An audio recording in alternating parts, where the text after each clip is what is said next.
I know you send us money, but how are you doing? Check how they're doing. Check how they're feeling. Relate to them on a personal level. Hello and welcome to my YouTube channel. My name is Nafula. If you've not subscribed to my channel, please subscribe. But if you've already subscribed to my channel, I just want to say thank you for subscribing. Thank you for sharing my videos. Thank you for liking my videos. And thanks for even putting a comment on my videos. And today I'm going to be talking about mental health. You know, a lot of African communities, according to our culture, like mental health is not really addressed at all. When was the last time you went to the hospital and even your provider asks you anything related to how you're feeling or your mental health? And the reason why I'm addressing this is because in Africa, usually a lot of people have the support system where they live, either the family, either the community, the work community, but in America is a little bit different. So I just want to address this. So if you're coming here, you know what to expect. So one thing that you should understand, like when you feel lonely is different. Like social isolation, it just means like, you know, there's no interaction, like you don't have people to interact with, there's nowhere, you're just by yourself. And people do that by choice, so that's not a problem. There's some people in America, they like to be alone. Like they will buy a house literally where there's nobody. There's like one house and then you have to drive 10 minutes to see another house. And they choose to live in social isolation like that. They just don't want to be bothered, right? And then you have that creating loneliness, especially to people who are immigrant people. Why? Because in Africa, we grow up as a community, as a clan, as a people. So we talk to each other, we hang out with each other, we play with each other, which is totally different in America. So in America, pretty much, a lot of people get into a situation where they're lonely, because this, as a result of their social isolation. They've been isolated from everybody and then they feel lonely. And sometimes they can feel lonely when there's people around them. Like you feel like, you know, you just like you're lonely, but then there's, you know, your family is around, you're interacting with all these people, but then you're feeling lonely. And sometimes the feelings can turn into, you know, other mental health issues. You can develop like, you know, depression. You can develop all these other you're so stressed that it results to other mental issues, depression, anxiety, and all that.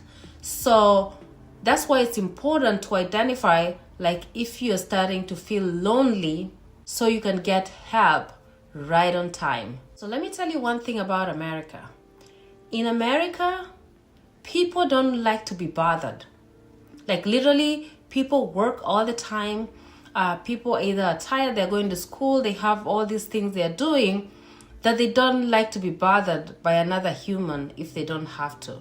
So some people after work, as much as they're from the same country like you're from, as much as they're your relative, after work, they don't want to be bothered. So you're over there, you want to come hang out and interact, and they're tired and they just don't want to be bothered, and they want to go to bed and sleep, get some rest, or just stay in there and be quiet and relax. So you run into problems where you're over there, a social being, but then you don't have anybody to be social with. Here, to go into somebody's house or to go visit somebody, you have to call them, number one, and let them know you'll be going there, even if they're your best friends, because they might not be home. They might be home and then they'll be sleeping, so they don't want to be bothered. So you have to call them and let them know I'm coming on a certain date. The second thing, before you go to somebody's house, you have to understand that you try not to be a bother to them for some reason. Here, you cannot just like wake up and go to my neighbor across the street. It's not like that. Africa, usually, like I will stay in my apartment, and then if I'm bored, I'm like, you know what, I'm just gonna see what my neighbor is doing, and then we can hang out, right? Here, it's not the same thing, because people have stuff that they're doing. So you have to actually notify somebody before you go to visit. So sometimes you don't want to be that person who's always reaching out to somebody to try to find that social interaction. And African people, is a taboo to talk about mental illness. You know, a lot of people who are going through this mental health issues, they will not talk about it because they feel like it's a sign of weakness, especially with our men. they would rarely open up to like, hey, I'm feeling this way, I need help. So that's why it's important, like, when you're starting to feel that way, don't die alone. Don't be here going completely like crazy because you did not get help. So that's why it's important to reach out. There's no shame in reaching out about mental health in America. One, because you don't have a social support system. Like I said here, you have to notify somebody before you go visit. Number two, if somebody just got here on green card and you're trying to like work hard to get a car, to get like all this thing going, so you don't have enough money to actually go to these social places. So you might want to go to a good restaurant, you might want to go to these places that you can have fun, but then you have limited finances. Why? Because whatever you work for, you're paying for your bills. Because here you make a lot of money, at the same time you pay a lot of bills. So that's why that you might want to hang out, but really, or maybe your friends are like, let's go out somewhere. And then they're going to eat somewhere, because here social interaction, they're like, you come to a restaurant. And here, when you go to a restaurant, it's not like Africa. Africa, especially Kenya, you go to a restaurant with somebody, they pay for your bill. Here, it does not work that way. So when you go to a restaurant, you order food, everybody pays for their own food. So your friend invites you to go to a restaurant and you're like, hey, do you want to go try out this new restaurant?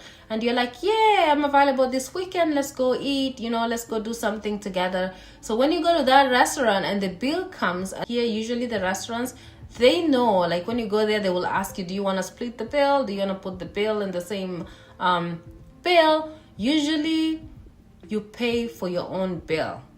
Or alternatively, they just bring one bill and both of you put your cards in there and then they split them. So here when they invite you to go out to eat, or they invite you to go out and hang out and do something fun, to the movies or whatever, it's important you carry your own card, because you might end up thinking they'll pay for your bill, and then after the bill comes, they're like, hey, you need to pay for your own food.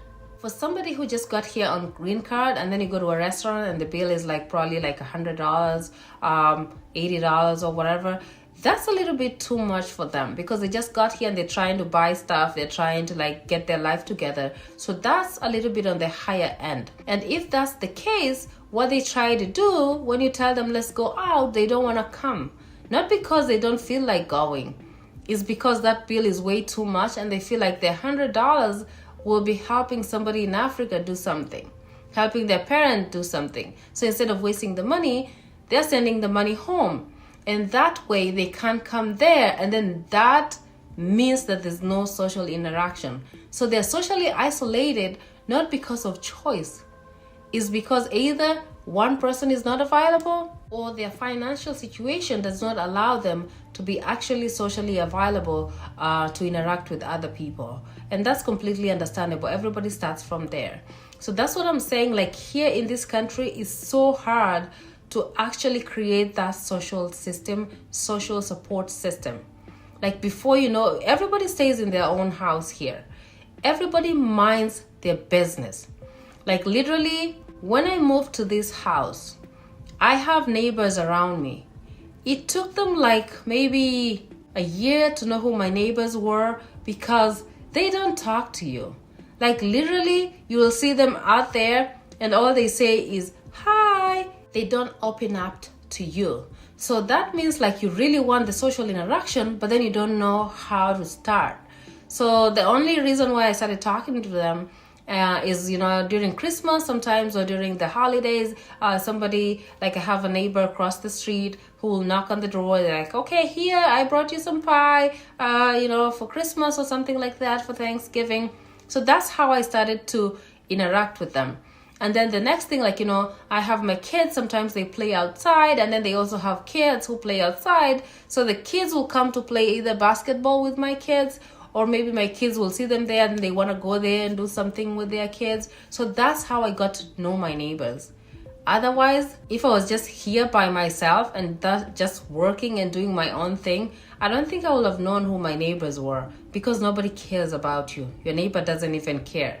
And in New York, usually like people are busy. I don't know about other states. I don't know, maybe they have like, a strong Kenyan community over there. There's a lot of them. Like if you go to Minnesota, you go to Houston, go to some cities in Texas. Like there's a lot of Kenyan community. Some places they don't have like a lot of Kenyan communities and a lot of other countries' communities. Like here we have Kenyans, but they're not a lot. You can get like, if you want to speak Swahili, the way I speak Swahili, if I want to interact with Swahili people, then I hang out with the Congolese, the Rwanda people, some friends from Uganda and stuff like that. A lot of Congolese are here because they came as refugees, and the same applies to Rwanda and people from Senegal and all those countries and stuff like that. So that's how I find like African friends. Other than that, there's nobody around. A lot of African people come here and the social isolation hits them really hard that they run into depression. And I can't tell you how many Africans are in this country who just got here and they were fine and now they're not. Just because they handle the social isolation very differently. They'll be going through something at work, going through something with themselves, but they don't have anybody to talk to. And sometimes with the mental health issues, you just need that support system, which is not there. So you have to understand that when you're coming here, if like you have issues with mental health issues, it's gonna be a struggle a little bit. Also, maybe you're going through something, you're African, you just want your green card, you live alone, and then you're going through something and you want to call people back home and explain to them. For the most part, they don't understand what you're talking about. But you didn't have that issue before you came here. You'll be telling them maybe, I'm going through all this, I'm struggling, and they're over there, they're thinking you need to work and send us money. We don't care what's going on with you. Have you sent the money? And if you send the money, they'll be giving you an ear so they can listen to you. If you don't send them money, my friend, nobody will be talking to you. They answer your phone and they don't care about what's going on with you. You send them money, most of them will be like, oh, I'm just gonna listen. But if you don't send them money, my friend, dynamics are gonna change. And I'm not saying this because, like I say, your experience might be different, but then this is an experience from a lot of people who I've interacted with. Like sometimes it gets to a point, like when a family member comes to America, people back home, all they think about is, how is this person supporting us? But then they fail to understand, to check on them. They're like, oh, this person is sending me money. But then, I know you send us money, but how are you doing? How are you feeling? How are you adjusting to the new environment? So you get these people who are just excited about your money, but they really don't, or maybe unconsciously don't care how you're doing. They just care about what you're providing. And when the family back home starts treating like somebody who's a DV lottery winner, that is all about the money, they don't care how they feel, they'll be sending that money because in Africa they bring you up thinking you have to support your whole entire family. So they feel like it's their responsibility to support the family. But then they start going into depression. They start going into all these mental health issues. And the reason is there's nobody who understands them. They feel like there's nobody who cares about them other than people looking up to them only for money. And that's what people back home, if you have relatives in America, if you have relatives in foreign lands, it's important, other than the money financial part, check how they're doing, check how they're feeling, relate to them on a personal level. So if you're a DV lottery winner and you're coming to America, just understand and expect that you'll have social isolation here. Not everywhere, but for the most places, you won't be able to hang out. You won't be able to go out the way you did. You'll have all this money, but you don't have anybody to hang out with. So what I'm trying to say is prepare yourself mentally. If you feel like you're mentally fragile, you need to seek help, or you need to find support system before you even get here. Or when you get here, try to get the support system. Because if you don't do that, then you end up in a situation where people get into a bad place. And that's where we don't want to go. here, there's no socialization. There is in the summer when it's warmer sometimes. You'll get some interaction, you go to the park. But usually in the winter, the way it's winter right now and it's cold, nobody wants to go out. So here, just understand when you get here, that social interaction that you had back home, party after party, all that. Like even if sometimes you go to church, you know, the church is the best place to get like, you know, the social interaction with people who are like, you know, trustworthy for the most part. You'll get that social interaction. But then you have to understand you come from a different culture. So it's going to be very, very challenging for you to actually adjust to the culture here. So even if you have that social interaction from people from church, you have social interaction from people from other places, you'll just be sitting there and saying nothing. Like they'll be talking, they'll be like, okay, we're doing this, we're doing that, or they're talking about stuff that pretty much you haven't lived here, so you're not aware of that. So you have that social interaction, you have people around you, but you're not relating because you can't talk about something that you actually haven't experienced. For example, they're talking about, we went to Disneyland, blah, blah, blah. We went to Disney World, we went to Niagara Falls. You haven't been there, right? And then, so you're just new, and then you have that kind of, people around you who want to interact with you. They want to socialize, but you are just there with them, but you're still lonely. Why? Because they're talking about subjects that you really don't know, so you're not interested in. So you're just hanging there with people, but you're really not getting the social interaction.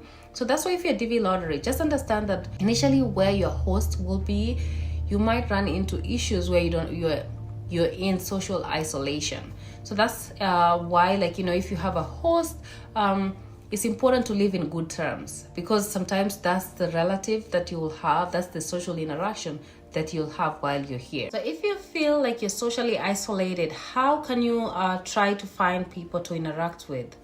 One, don't focus, like if you're from Kenya, you're trying to look to interact with people only from Kenya, because there might not be enough people around you. Try to find other immigrants. Like you can get people from other countries, Zambia, and they have if there's a function and then somebody at work, like if you're working and there's an African person over there, you're like, hey, where are you from? Oh, can I come? We can meet up and do something. Or you can be like, okay, there's a wedding here, am I allowed to come? So you can go there and make a few friends. You can go on Facebook groups, there's some African groups within your area. You can try to request to join, and then that's how you can meet people there. You can meet people in church. You can meet people at your college. You can meet people anywhere. Like literally, I remember in the beginning, when I got here, I would go to even a grocery store. And when I get there, if I see somebody, usually, some Africans, especially if they're refugees, they like to wear in African clothes. And for some reason, I don't think because I've been African for a long time, I can tell an African from the way they walk.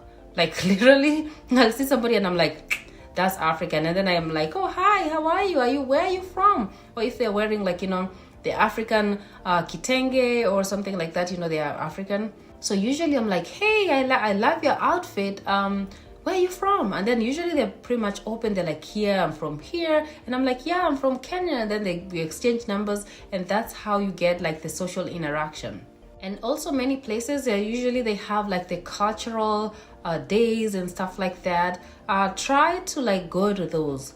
Or if you have kids and they have a cultural day at their school, you go there because there's a chance to meet another person from a different country, showing their culture. So that way you can interact with immigrants, because you now have somebody who's experiencing immigrant problems that you can relate with. They'll show you how to get services. They'll show you if you need to get something, because they're immigrants. They've been through the system. They're more likely to help you than somebody who doesn't know what an immigrant is, So that's how you can get social interaction. Those are just few, but then there's other ways that you can make friends to get that social interaction. But that is when you have social isolation and you need to just find people to interact. That's easy fix. But then if you're experiencing loneliness, you feel you are just there, you feel a certain type of way, like you're not enjoying the stuff you used to like before, like you're gonna be around people and then you just feel like you're lonely, you just feel sad, or you just feel a certain type of way, or maybe just like, you know, going about your day, it's hard and stuff like that. You're just anxious about something, you're just fearful about something, then you should be talking to experts. You should talk to somebody about it. Talk to your friend and also talk to a professional, because sometimes it's beyond your control. Some things that you're having go on now, maybe they're okay now, but then they won't be after a few months. And you know, in Africa, usually, like I said before, like they feel like you're weak when you're talking about something about your feelings, especially if you're a man. In America, nobody cares. Like if you go to a health professional, an expert who deals with mental health issues, here there's something that's called HIPAA.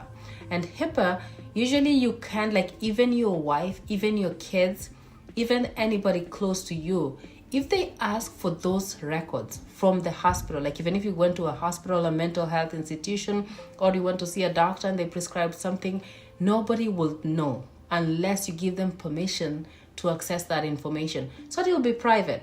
So there's no shame about seeking help, about seeking counseling, about talking to an expert, or maybe getting some help to just, you know, balance the chemicals in your brain. Nobody is gonna know. Like, you shouldn't be ashamed to seek help in fear of like, how will people judge me? Because guess what?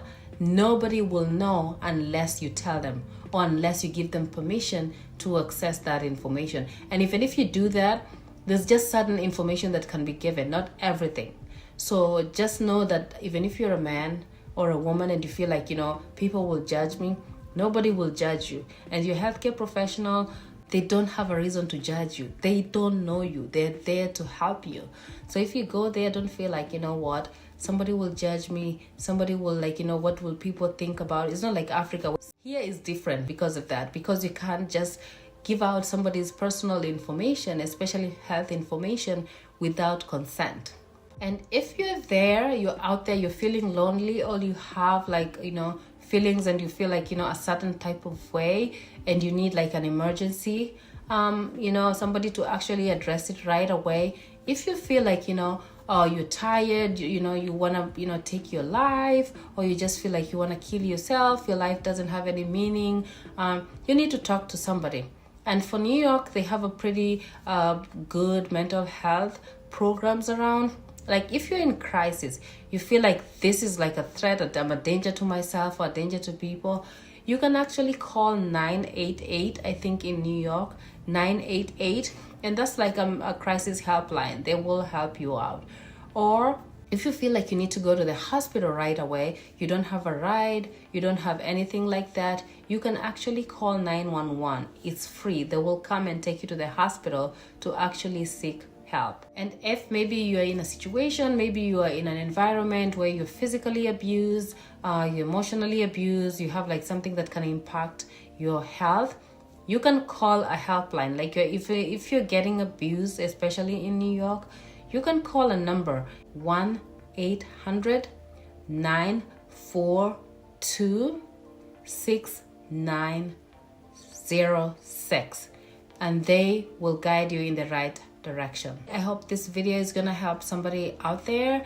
And also, like, you know, if you're not in New York, or you're in a different state, you can just go online and you just you know, you can type in mental health helpline in whatever state, and then usually the numbers are on the internet, so you can access those numbers. And if you need help, don't be afraid to call for help. I know you're African, they expect you to be strong. Here is different. There's something in the air. There's something here that makes like some people adjusting is just easy, it's no problem. But some people, they just get here and they just don't adjust well, and that's okay. You can find help. And if you're in Africa and you struggle with your mental health and you're coming here on green card and you're gonna live alone or with somebody and you're not gonna have the support, you have to think about that so that you're well prepared in advance. And that's it for today. Let's meet next time on an information-packed video, and I hope you learned something from this video, and you'll be learning a lot from my other videos. So please do not forget to subscribe, turn the notification bell on, So when I upload a video, you run and watch it, and maybe it will help you learn something new. If you want to immigrate to America, if you want to come here either on immigrant or non-immigrant visas, you need to subscribe and make sure the notification bell is turned on so that you don't miss out on vital information.